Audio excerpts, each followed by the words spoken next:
Breaking news. January 3rd, 2026. In a stunning development that has shocked the world, the United States has captured Venezuelan President Nicolás Maduro. Early this morning, U.S. forces conducted a large-scale military strike on Venezuela, arrested Maduro and his wife, and flew them out of the country to face criminal charges in New York. This is not a movie. This is real, and it's happening right now. I'm going to break down everything: how it happened, why it happened, and what comes next. Let's dive in. At approximately 2 a.m. local time on January 3rd, 2026, explosions rocked Caracas, Venezuela's capital. Clerk witnesses reported hearing at least 7 massive detonations and the sound of low-flying aircraft sweeping through the city. Fires broke out at Fuerte Tiuna, Venezuela's largest military complex. D-awards, smoke billowed into the night sky as helicopters roared overhead. La Carlota Military Airport, located in the heart of Caracas, was hit. Fires on the runway were quickly extinguished, but the message was clear: the United States was coming for Maduro. Clerk residents poured into the streets in panic. Carmen Hidalgo, a 21-year-old office worker, said, "The whole ground shook. This is horrible. We heard explosions and planes. We felt like the air was hitting us." According to reports, elite U.S. forces pulled Maduro and his wife, Cilia Flores, from their bedroom during the raid. Clerk. They were immediately flown to the USS Iwo Jima, an American amphibious assault ship stationed in the Caribbean. D-awards President Trump told the New York Times, "It was a brilliant operation, actually. A lot of good planning, and a lot of great troops and great people." Trump added, "I think we had nobody killed, I have to say, because a couple of guys were hit, but they came back in. They're supposed to be in pretty good shape."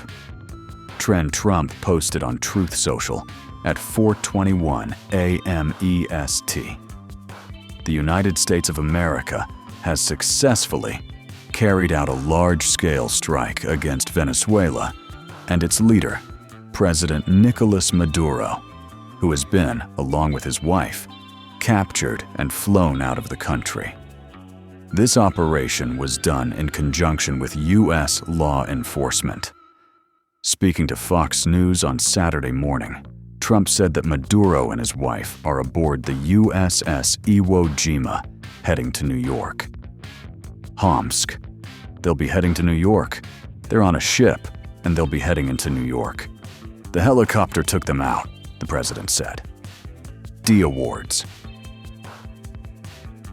U.S. Attorney General Pam Bondi said Maduro and his wife have been indicted in the Southern District of New York on drug, arms, and conspiracy charges. KP.RU. They will soon face the full wrath of American justice on American soil in American courts, she declared. So what exactly is Maduro accused of? Maduro has faced charges in the United States of narcotics terrorism since 2020, when federal prosecutors in New York accused him of partnering with a Colombian rebel group to flood the United States with cocaine. Clerk. The charges include narco-terrorism conspiracy, cocaine importation conspiracy, and weapons possession conspiracy. Prosecutors allege that Maduro and 14 current or former officials ran a vast criminal enterprise for the last 20 years, using state resources to fuel the international drug trade, including in the U.S. clerk. In November, the Trump administration designated Maduro as the head of a foreign terrorist organization, citing alleged links to drug cartels, which Maduro denied. The designation put the Venezuelan leader on the same list as terror networks like Al-Qaeda and the Houthi rebel group in Yemen. The U.S. government has been hunting Maduro for years.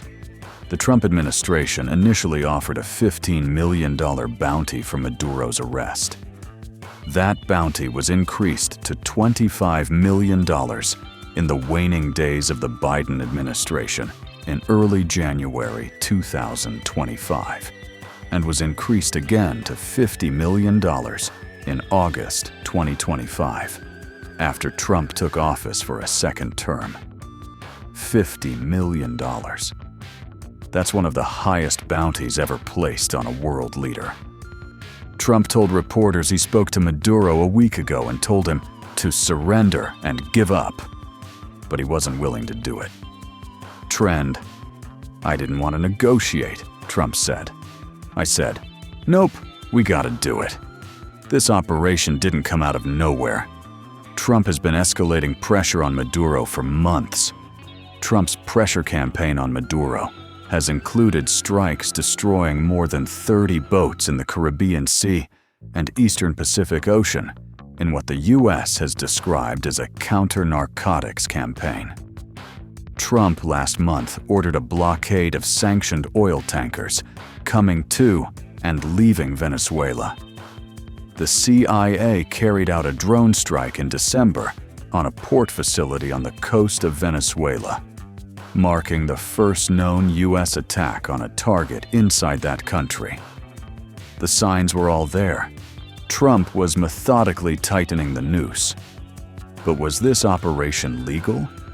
Republican Senator Mike Lee of Utah initially expressed skepticism about whether the U.S. attack was constitutional. Homsk. However, Secretary of State Marco Rubio told Lee the U.S. operation was deployed to protect and defend those executing the arrest warrant.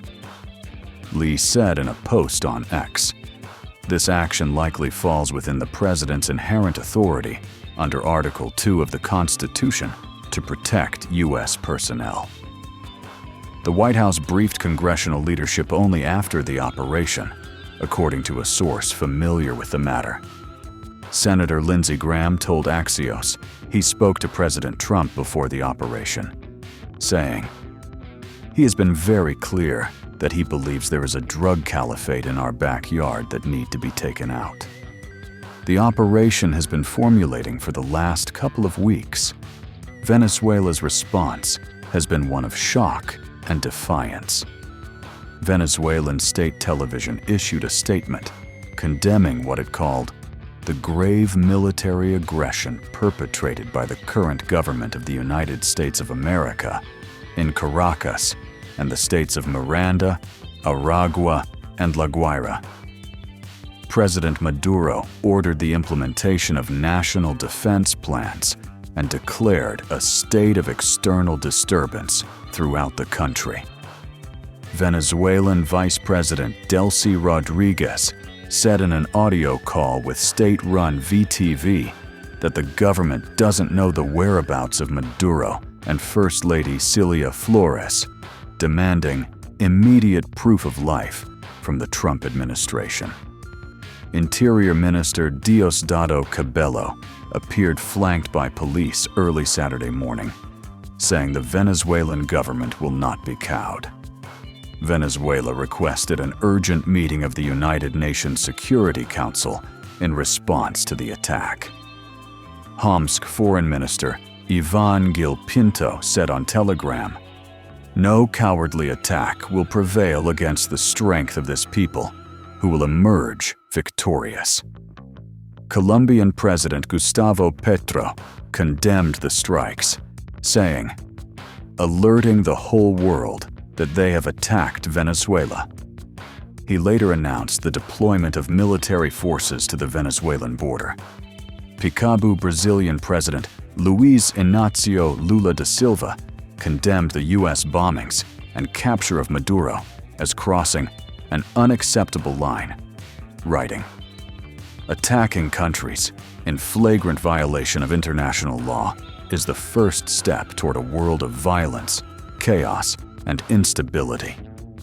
British Prime Minister Keir Starmer said he wants to establish the facts and speak to Trump about the military operation, adding that Britain was not involved in any way in the strike on Caracas. Maduro is now on his way to New York to face trial in a U.S. federal court. The Justice Department unsealed a superseding indictment against Venezuela's president and his wife, adding to previous indictments from 2020. If convicted, Maduro could face life in prison. But here's the question: will he get a fair trial? Or is this a show trial designed to send a message? With Maduro gone, what happens to Venezuela? Deputy Secretary of State Christopher Landau said the U.S. military operation and the capture of Maduro signal a new dawn for Venezuela, adding, "The tyrant is gone." Venezuelan opposition leader and 2025 Nobel Peace Prize laureate Maria Corina Machado has not commented publicly on the U.S. operations, but in November issued a Freedom Manifesto for a post-Maduro future, calling for the restoration of human rights, free markets, free speech, clean elections, and the return of Venezuelan exiles. Will the opposition take power? Will there be free elections? Or will chaos and instability reign? Let's be real. This isn't just about justice. Maduro said in a pre-taped interview aired Thursday that the U.S. wants to force a government change in Venezuela and gain access to its vast oil reserves. Venezuela has the largest proven oil reserves in the world, larger than Saudi Arabia, larger than Russia. Trump has repeatedly said Maduro is running a narco-state and that he needed to be removed. Trend: the strategy to pressure Maduro comes as the U.S. and Venezuela's opposition say Maduro rigged an election last year to stay in power. But is this about democracy? Or is it about oil and geopolitical control?